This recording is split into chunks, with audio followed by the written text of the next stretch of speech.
I'm Jen Taylor Skinner, and this is the Electorette. What if the most enduring myths of American greatness were built not on truth, but on carefully constructed erasure? In this episode, I'm joined by best-selling author and scholar Anna Malaika Tubbs to talk about her brilliant new book, Erased: What American Patriarchy Has Hidden from Us. We unpack how American patriarchy was deliberately designed, starting with the Constitution, to exclude, to control, and to dehumanize, and how even now its structures continue to shape everything from reproductive rights to our definitions of motherhood, power, and humanity. Anna brings a deeply personal and global lens to this conversation, from her experience growing up abroad, to watching her feminist mother awaken to patriarchy's limitations, to facing her own erasure as the wife of a rising political leader. We talk about everything from the symbolic misuse of figures like Sacagawea, an Indigenous girl forced to guide the Lewis and Clark expedition, to the legacy of Supreme Court Justice Neil Gorsuch and his mother Anne Gorsuch, showing how patriarchy isn't just a relic, but it's an ongoing strategy of exclusion. I love this book because it invites us to reimagine stories we've been told about this country, and to ask who gets left out when those stories are told. So, without further ado, here is my conversation with Anna Malaika Tubbs. Anna Malaika Tubbs, thank you for joining me. Thank you for having me. I'm so happy to be here. So I've thoroughly enjoyed your book, Erased. And in it, you talk about how you grew up primarily abroad, right? And so you've seen and experienced patriarchy and how it manifests in several different cultures. What are the unique features of American patriarchy? Yeah, it's true. I think there's so many patriarchal systems across the world. Sadly, that's probably the most common system we see playing out in various different countries. And in the US, we just have our own gendered hierarchy. And so I'm not necessarily interested in saying which of these patriarchies is better or worse in the world. I think they're all bad. Right. But I do want to say that we have to contextualize all of the systems that we're discussing because that's how we can actually do something about it. So, in every place where you see patriarchy, it's going to operate differently depending on who the founders of that nation were, the documents that dictate that nation, the makeup of that nation. And so in the US, our founders were white men who wanted to control the nation that they had just won. And they were very concerned that this kind of revolutionary spirit was spreading across the country and that they might lose that power and control that they had fought for. And so they thought of how they wanted to organize their nation in a way that would serve them and allow them to define what it meant to be human in our country. And so they first started by thinking about this binary around gender, that men would be the ones who could access power, who could control other people, who would be allowed to vote, who could engage in business deals on their own without anybody needing to be there to represent them. And women weren't mentioned in the Constitution at all whatsoever. But in letters that the founding fathers wrote to their wives and even to their daughters, we see that they defined women as those who needed to be protected, who needed to be told what to do, that their role in life was to reproduce the power and legacy of men through children. And of course, through this very narrow definition of what it means to be man or woman in the United States, we see that many different people were excluded from that. Not only poor white people, not only enslaved Black people, not only Indigenous people, but also people who were foreigners to the United States. And so from the beginning of the makeup of our nation, from the writing of the Constitution, we see that this was the foundation of our nation. It was a patriarchal nation that was always going to be intertwined with racism and xenophobia and ableism and homophobia. So in the book, I talk a lot about how most of us actually do not fit the definition of what it means to be human in the US and to be recognized in the US, and how even those who are the primary beneficiaries of this original definition are also suffering repercussions from something that was so rigid and so exclusive. One of the things that I love about the book is your approach to exploring patriarchy through the lens of your mother. That's really fascinating. And you frame your exploration through your mother's experiences and her lives. She was a white woman who was born in the 50s. And we know that was a time when white women specifically were sold a very specific brand of patriarchy. You grow up, you get married, you have children, you have a white picket fence. And I think that watching her evolution through your book was really interesting, but I'm wondering what it was like for you. Did you see that evolution in your mother? How did she remove herself from that brand of patriarchy? Absolutely. And there's several reasons I wanted to start with my mom. When I was sitting down to write this book, I realized I had taken on a huge project to try to write the go-to book on understanding American patriarchy in the US, how it was founded, how it was maintained. And I felt really overwhelmed at first. And so the way I grounded myself and just started writing was to think of how I came to know what American patriarchy is, how I came to discover it. And I always like to start stories about individuals by starting with their mothers. And so I wanted to talk about my mom's perspective of, like you said, being born in the 50s. This is when the MRS degree was kind of what was sold to women. If you go to school, it's so that you can become a wife. Even if you're picking up certain skills and talents, it's so that you can teach those to your children, so that you can add to, again, the legacy and the power of the men around you. And so I also wanted to start with her story because she was a white woman. And so often our feminist discussions have been rooted in the experiences of white middle class or upper class women, rather than thinking of how this system that I described earlier treats us all very differently. It's not that patriarchy impacts all women in the same way. It's not that all men participate in the system in the same way. It's actually more complex than that. And so my mom, as a little girl, started to notice how the boys in her life were treated differently. She started to notice messages around get married, focus on having a family in the future. And she kind of realized that didn't seem fair to her, that there was something else maybe available to her, that she could dream beyond what was being shown to her as her only option. But what is so amazing is that my mom was able to see beyond her own experience of patriarchy and see that, okay, maybe that was unfair for her, but that others might be experiencing different levels of erasure, exclusion from this patriarchal nation if they were women of color, if they were born to a different family or had a different level of socioeconomic status. And so she became somebody who wanted to learn more, not only about how that system was impacting her and how it was unfair to her, but how it was going to impact women differently and even beyond the United States. And so she falls in love with a Black man. She has Black children. This also then informs her ability to see that her Black children, her Black girls, are going to have a different experience of this system as well. And so I talk about my mom as this incredible ally because she never once told me that she knew what it was like to be a Black girl or a Black woman Yeah. in this country, but instead that she was going to walk beside me. And from what she knew to be true, she would also build on that and learn from my experiences and do her part to make this nation and this world a place that was worthy of me. And that's really what we're asking for when we're thinking about allyship. And so there's a lot of reasons why I want to start with her, but I think it also is a warm entry for anybody who picks up the book, maybe identifies more closely with my mom, and wants to kind of grow their vision around what has thus far not worked in our approach to dismantling patriarchy. And so it feels also like a disarming moment. Yeah. Obviously, I loved my mom. She was one of my best friends, my mentors in life.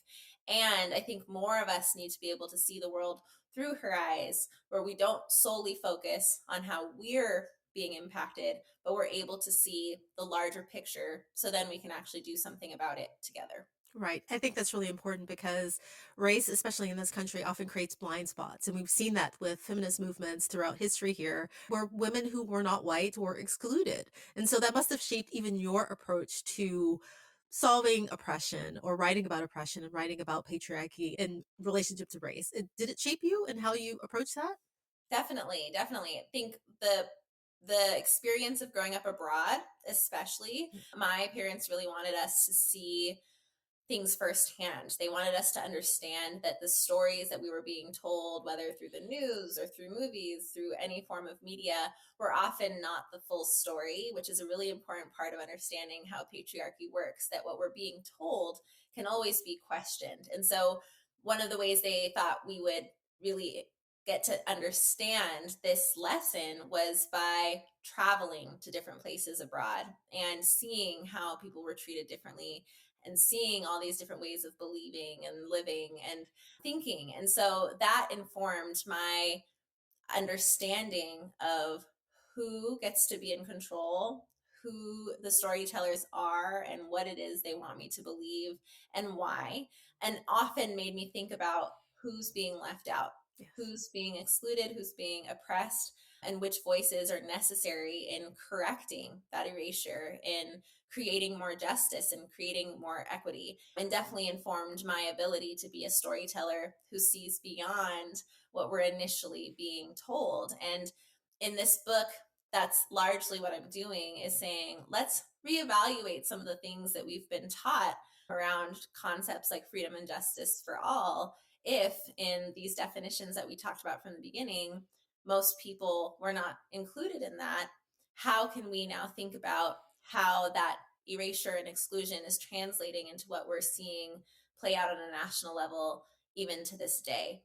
But also, how could we go back into that document and think of how it might apply if we did consider everybody in our nation to be fully human, to be included in these definitions? And I think it's something that's just powerful, because when you can see beyond the story you're being told, you can create a different one. And that's really what my parents taught us through these experiences growing up. That's so important. And speaking of stories and storytelling and thinking about who's telling the story, early on in the book, you talk about the story of Sacagawea, who was a Native American woman, very young Indigenous woman, actually very, very young, who played a really crucial role in the Lewis and Clark expedition, right? And she was hailed as a feminist hero and a role model. Now, that's a story. But it isn't the full story, and it's not necessarily even the correct story or the factual story. Why was the framing of Sacagawea's story problematic? Yeah. Sacagawea is an example of how we go back in history and try to turn a story into something that we want it to be. And so many Americans, if not all of us, are familiar with the story of Sacagawea. We're familiar with the story of the Lewis and Clark expedition. We've maybe seen the paintings and interpretations of this expedition where Sacagawea is leading the men. She's pointing and they're going where she tells them to go. But again, when you think of who is seeing that image and how we might interpret that image differently based off of our own experiences and backgrounds, when I see that image, immediately I think, there's no way that was possible, right? This clearly is made up. There's no possible way that an Indigenous woman in this time period, when Lewis and Clark are going on this expedition, would be so revered and respected, right? So why, then I immediately ask the question, why might she be used in this way to symbolize something that never existed? And so I go in, do my research, find the documents that show that suffragettes wanted to use Sacagawea as a symbol of female patriotism because they were fighting for their right to vote. And they needed to point to examples of women throughout history who had accomplished patriotic deeds. And because women had so strategically been kept from participating in a lot of the roles that were seen as most patriotic, they couldn't pull on many examples, but they found record of a girl who had gone on this expedition. And so instead of telling us the full truth, where she was kidnapped, she's sold into marriage, she's a teenage bride, she's impregnated, she's forced to carry her child on her back for the 2 years that this expedition lasts. She's treated extremely poorly by these men. Instead, they reframe it and use her as a feminist icon in order to further their mission to achieve their right to vote. Even though we know throughout history, it took even longer for women of color to be able to vote, Right. despite the fact that they're using her as the symbol. And so even to this day, it's this example of how the stories we've been told from the beginning continue to persist, because most people are still being taught this history of this feminist hero, Sacagawea, which she is, and we should laud her and applaud her. But we also need to speak to the truth and really analyze the horrific circumstances that she was forced to survive and persist through. That's really important because, of course, she was forced. She probably did not have a choice to do what she did. But I'm really glad that you highlight that story. There's another problematic framing here because they were sold the idea that if they assimilate into American life and they were marketed these images of Native men and Native women living the American dream, but I'm curious about why it was necessary to insert them into this fictional story with this American patriarchal framing. Why were men in those stories held above women, the Native women, in those stories that they were sold? Hmm. And it's interesting because on this Lewis and Clark expedition, one of the things that takes place is that Lewis and Clark themselves decide that they want to impose how they view the world and how they think society should be organized. And so they're interacting with various different indigenous groups. We know that tribes differed in their own beliefs even from each other, that we can't speak about indigenous people as a monolith. But one of the things across the board was that many of these tribes did believe in identities beyond the gender binary.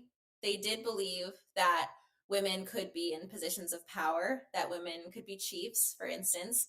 And so you see this fabrication that's required in order to make American patriarchy seem like the only way to organize ourselves is purposefully imposing it on groups of people. And so in Indigenous history in the United States, it's been through Lewis and Clark and other white male leaders saying, we're going to give medallions to the men who we think should be chiefs because women are not supposed to be chiefs. We're going to erase any record of an acknowledgement and a respect of identities that exist beyond the gender binary, people who were seen as the most wise, in fact, and the leaders. We're going to take away that identity by making sure people fit into one of these two boxes. We're going to take children from their families and put them in boarding schools and keep them from speaking their languages and cut the boys' hair and take jewelry off of them. So all of that signals to me as a historian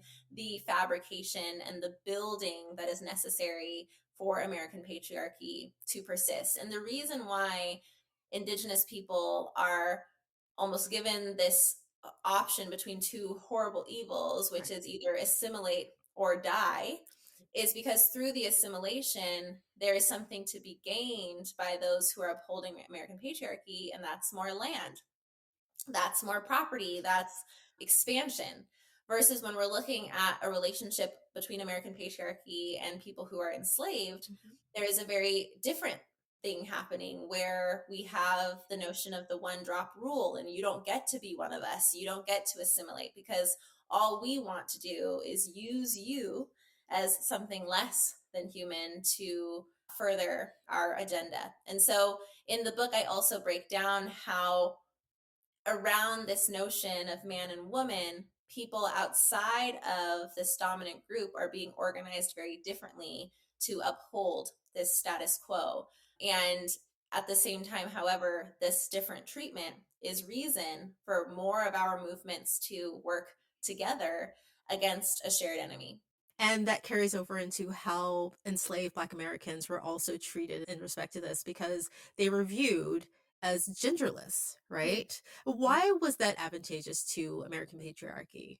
Yes, and something I'm arguing in the book, which really is the first time I've really seen this written in theory, is that we've been taught to fight for our right to be gendered in the US. And so those who were excluded from this original social order are taught you could try to be treated as a human being if you assimilate as close as possible to the two groups that we are recognizing. But the reason why people are kept from it is so that they can justify that dehumanization. And so one of the things that I think we've been missing in our conversations around structural racism and systemic racism, which are so incredibly important, and we've had iconic books come out in the last several years that have made it undeniable that it is written into our law and into the fabric of our nation, that racism is not something that's just we're imagining, but is actually systematized, is the way in which gender was used as a tool to create that racism, where in order to dehumanize somebody, you take away their gendered identity. So you make it so that Black men cannot protect the people and the dependents in their lives, that they can't even have dependents, really. You take away the notion that Black women are supposed to be protected or that they're not supposed to work. So even if the gender binary is already problematic and flawed, you push people out of it by making it impossible for them to have access to some of the protections that are afforded to those that are considered a part of it. And so it's really critical in terms of maintaining systems of slavery, mass incarceration. We can go on in terms of its current iterations, to deny the original definitions that are imposed on man, woman, and especially within enslaved communities, it was this disruption of motherhood, parenthood, and the nuclear family. Is there any link to the way that manifests today in modern times with Black women in the way that they are sometimes masculinized? I think that dehumanization just has continued, where women of color, but especially Black women, are told if you are not getting access to the resources that you need, it's not because something's happening on a societal level, it's because you're not playing your role well enough. Right. And it's the same thing that's been told to men of color. If you feel that you can't make the money that you need to make for your family, it's because you need to control the women in your life. It's because the women in your life are emasculating you, right? They're maybe the matriarchs in the family, and we're going to use that as a term to say that Black women are somehow the ones who are disrupting their families. Or it's the mammy trope that says Black women want to take care of other people and not their own families, and they are supposed to be domestic workers. It's the Jezebel trope that says Black women are not, again, supposed to be protected. Instead, they are promiscuous and they're asking for sexual violence against them. It's the welfare queen trope that Black women simply are trying to get money from the state and they need to stop having so many children, rather than being able to trace it back to this initial social order that tells us Black women are not supposed to be included in this. They are not supposed to have access to this. But the way in which Black women have flipped this exclusion from American patriarchy is something that I'm even more interested in, is that ability to see beyond what is being offered to us, beyond a law that states that we were not human, that states that our children were somebody else's property and we're also not human, but we're objects. Black women have never accepted that. And therefore, Black women have always been able to identify just how made up it all is. And so there's a lot less fear because there is not the privilege of fear, of pessimism, because we have to believe beyond. We know that we're human. We know that our children are human.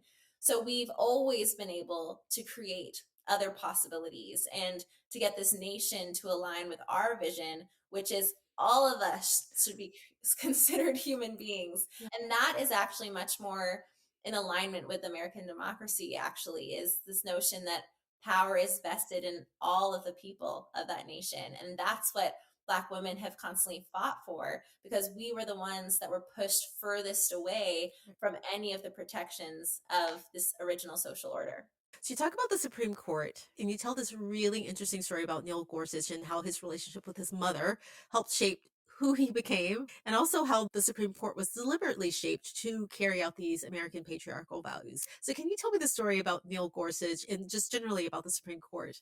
Yes, yeah. So that area of the book, I talk in each section of the book about the authorities that are helping to maintain American patriarchy. And I wanted to draw a very specific line. In the first part of the book, I'm talking about the founders, some of the kind of iconic presidents that are on Mount Rushmore and who we've been taught to laud as the leaders of American history. But again, whose stories we didn't fully get to know from the perspective of how they were maintaining this original social order.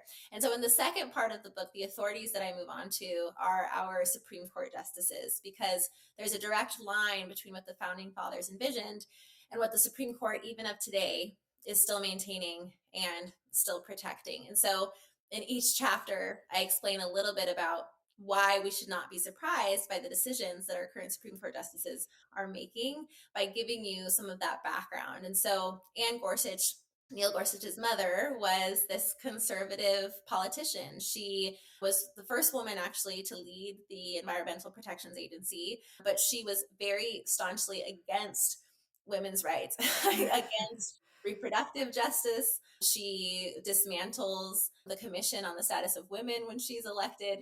And so she also shows us that you don't have to be a man to be a maintainer of American patriarchy. And it's something that she was actually very proud of. Her time as the lead of the EPA, though, goes horribly. And it's actually this kind of stain on her reputation. There's corruption charges. People are arrested who are in association with her. She loses the position. And so her son feels very disappointed in that. And he almost makes it his mission to follow in her footsteps of becoming a political leader, but making sure that he will never be ousted, and also making sure that he continues her conservative legacy, particularly around the control of women and limiting their access to certain privileges and rights, particularly again in the reproductive justice arena. And so when we understand this background that he has inherited from his mother, we then are not surprised that he would, of course, help in the overturning of Roe v. Wade through the Dobbs decision. And so a lot of the book is just making sure we have the background that we need to understand, because while I was writing the book, Roe v. Wade was overturned. And so many people were shocked by this decision. So many women and everyone saying, how did this happen? Why did this happen? And I realized then we don't have a clear understanding of the direct ties between that original vision that we've talked about and how the protectors of the Constitution, the ultimate protectors, are the Supreme Court justices. And we have yet to see in American history an anti-patriarchal Supreme Court. We just haven't seen it yet. So those decisions are going to continue to return to protecting this kind of original vision. If you look at the historical arc that you lay out in the book, we were always going to go in this direction, right?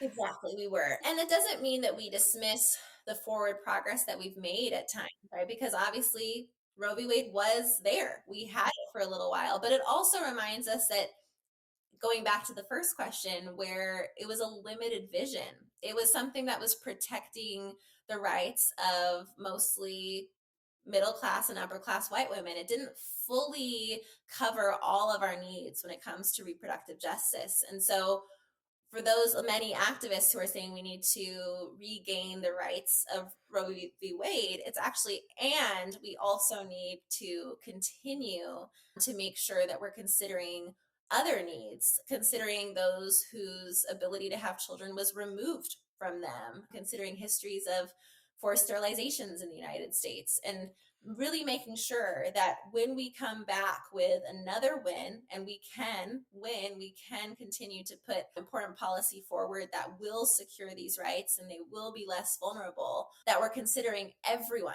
because that's what makes us stronger. That's what makes it something that will be much harder to defeat. Right. And going back to the first part of the conversation, I think it was women in your mother's generation who actually fought for Roe v. Wade and reproductive rights. And it was Black women in that same generation who fought to expand that vision with reproductive justice. Exactly. Yeah. Exactly. Yeah. You talk about your trajectory as the wife of a rising political star, we all know.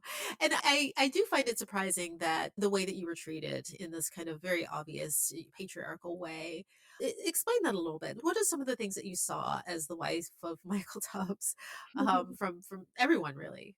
Yeah, it's so fascinating because, throughout the book I talk about how my whole life I was raised by this feminist mother who questioned patriarchy everywhere we were, and who raised my siblings and I to create justice and equity. And this was like this mission, this call for us.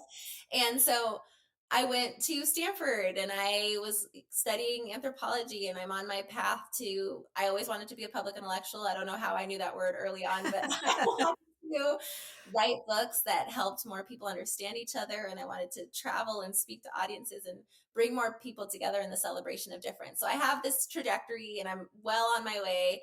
And I fall in love with an incredible person who also wants to leave a powerful legacy of changing this world and making it better and combating the status quo for his own reasons of being born and raised in Stockton, California, a city that was not given any resources, that's largely been ignored, that is haunted by histories of racism and exclusivity, even if it's one of the most diverse cities actually in America.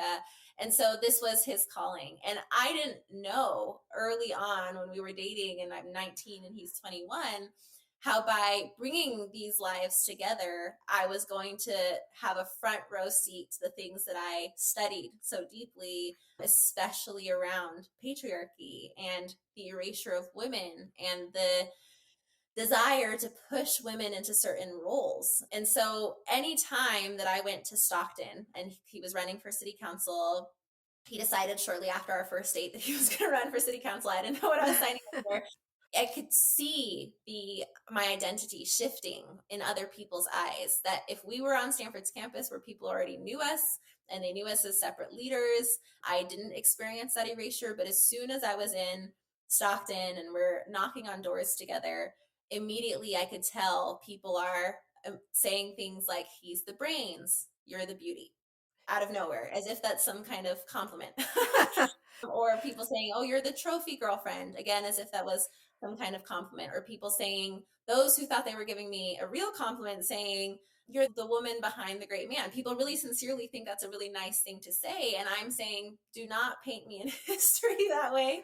I am not behind him. I don't know what is going on. I'm not here in the background. I have my own career. I have my own desires, my own identity. And even if I said things like, I am pursuing a PhD, I'm writing a book, it just wasn't what people wanted to hear from me. And there's many examples that I lay out in the book, but because he was this rising star, he was so young to be coming back to his city, running for city council and then running for mayor, there were documentaries made about him. And there was such erasure of not only me, but also his mother, his grandmother, his aunt, who he repeatedly gives credit to for his political aspirations, his belief that he could make a difference. He always talks about these three women. And then when articles come out about him or documentaries come out about him, they are just a small part of his story. The storyteller makes them a footnote and emphasizes the role that having his father away from him played versus thinking about the women who were there every single day of his life. And so I always throughout the book am talking about the personal as well as what I've studied, as well as what's happening politically, because I didn't feel confused by these moments. I didn't feel shocked by these moments. I'm a student of these moments. I'm actually an expert in them. Right. So I said, okay, like, what can I do to make this something that actually can have a difference or make a difference for even like the students who I was teaching at the time, and what I could show them is possible when people underestimate you. And so there's various things that I did. One of those was producing the Status of Women report for the first time in Stockton's history, around speaking to what women were experiencing in Stockton, because I knew that erasure was not only on this individual level, that meant that on a citywide level, we likely were not paying attention to the needs of women, the needs of mothers. And so there, I could go on and on, but all of those things really speak to what I try to accomplish in the book. And I've experienced the erasure, I've seen the erasure, and I know that we need to shift our mindsets around how we see women, but also how we see so many identities that we're not even including in a lot of these conversations. Right. There's a really egregious example you talk about in the book where he's being interviewed for something and there's media outlets there and someone asks you to be in the background either cooking or doing dishes, right? Yeah, exactly. Yeah, there was one documentary filmmaker said, can you show me pictures of your wedding day? And that's all they wanted me to talk about. And also I was often not mic'd. People didn't care what I had to say. It was really this direct symbol of, we want to look at you, but we don't want to listen to you. And then, yeah, another interviewer asked me to cook for him. And to be honest, I do not cook for him very much.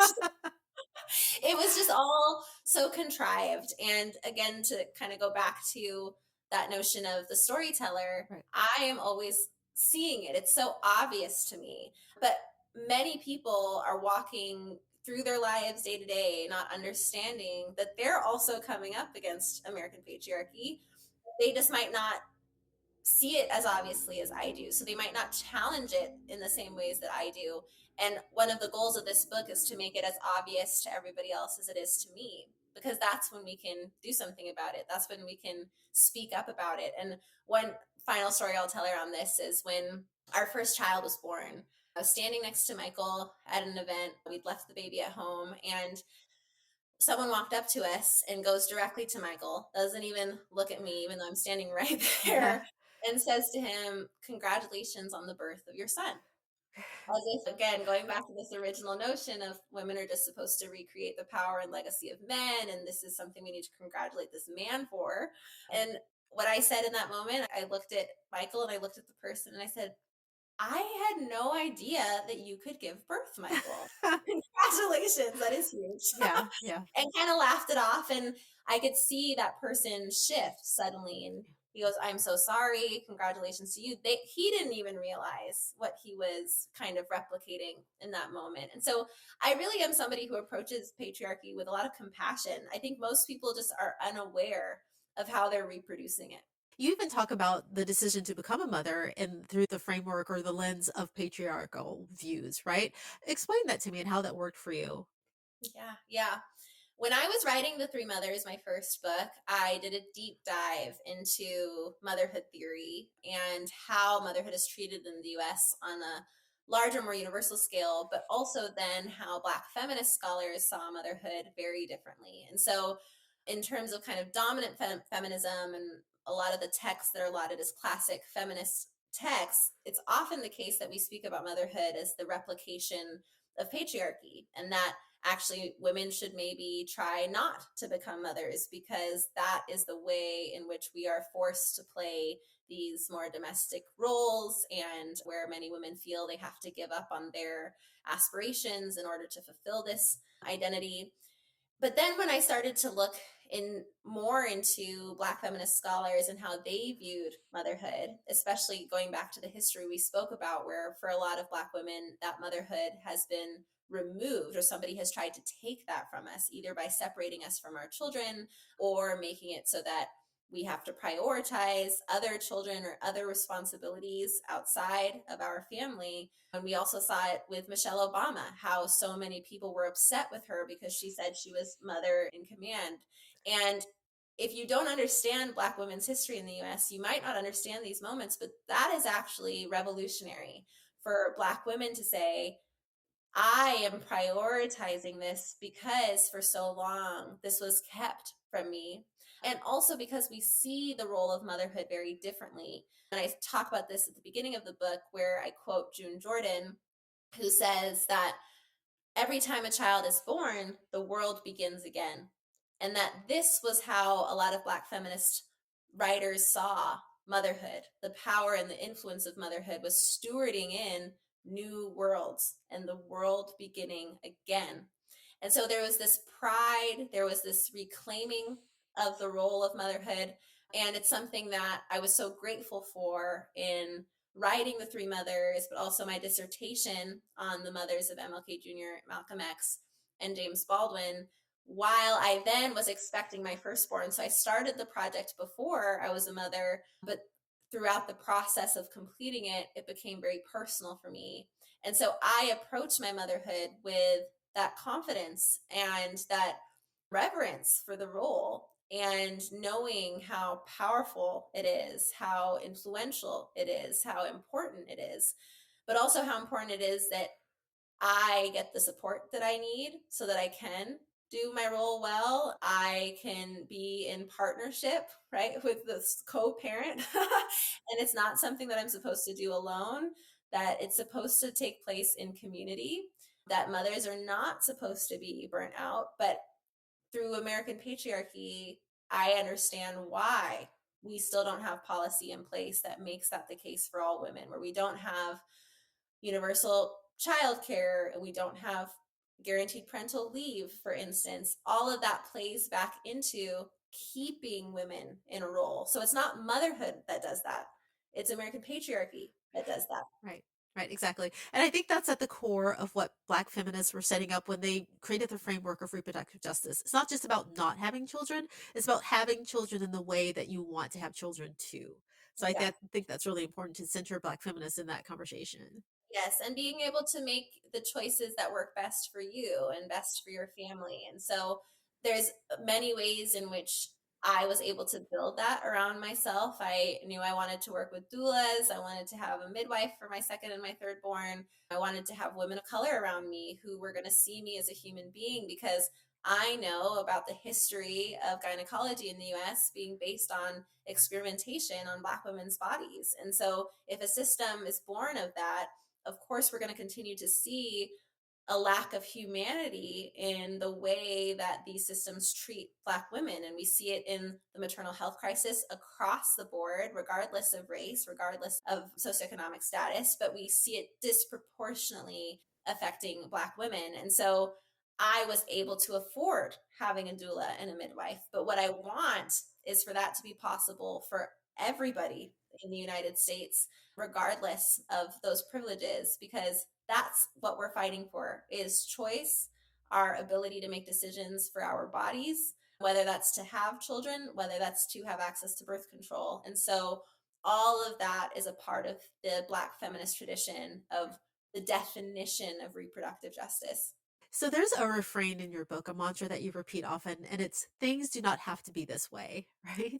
So what's the first step in dismantling American patriarchy to make things not like this way Yeah. for the long term? And it's such a simple mantra, Right. but you do have to remember it. I think, especially right now, so many people are very fearful and they feel like, oh, what are we going to do? And he's trying to take control over everything. And yes, we always have to remember that things do not have to be this way. And you also don't have to just fall in line. You can always choose differently. You can always profess different visions. And so I first want to say what that vision is. The opposite of American patriarchy is not a country, and in my opinion, where women have control over men. That's not what I'm advocating for. I'm not trying to destroy all the men. That's not what I'm saying. I'm saying the opposite of American patriarchy is where everybody has power in themselves. And the way that's systematized as a nation is our power through our votes, right? Where all of our votes count, where there are not barriers in place for people to have access to being heard. And we see so many of these obstacles currently. That's what's keeping us from American democracy, is we're not allowing everybody to have power in the nation that they are a part of. And so in the book, I list out the different levels in which we dismantle patriarchy when we have a better understanding of the full picture and the full definition. Patriarchy is not solely men have power over women. And when we get specific about each nation, and I already talked about that definition of American patriarchy, we then understand we want to be people who disrupt that status quo, who disrupt the notion that you either dominate or you're dominated, that you're either man or you're woman, that you're either X or Y. It's about making sure we are giving access to that freedom, that justice for all, but truly for all. And so, on an individual level, we have to do some work within ourselves to ask a few questions. Why, maybe, do I think I am supposed to dominate people?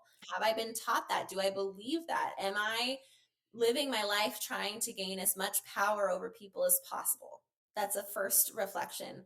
Or why do I believe I am supposed to be quiet? Why do I believe I am supposed to be smaller, or that it's okay when people try to silence me? On a second level, it's in our relationships. How do we interact with each other, whether that's friendships or in our romantic relationships, or in our relationships with children, if we're parents or aunties or in communities where children are around us? Are we telling people that they have to fit certain roles? Do we just subconsciously believe that we need to just reproduce something that's been taught to us in how we speak to each other? On a community level, we can start to think about, do we see ourselves as separate from everybody, or do we see ourselves as connected? Do we try to meet each other's needs because we realize that the suffering of that person also means suffering for me? And even if it's only witnessing suffering, that's hurtful. And I want to help. I want to be somebody who changes this even before that happens on a national level. And throughout the book, I show many examples of people who have met each other's needs even before it became national policy. That's where it starts, is proving that it can be done. And then on a national level, it's a question of how you're voting. Are you voting to maintain this original social order where you yourself might have thought, I'm benefiting from it, right? We'd see that with many white women when we ask the question, why might they be voting against their own interests?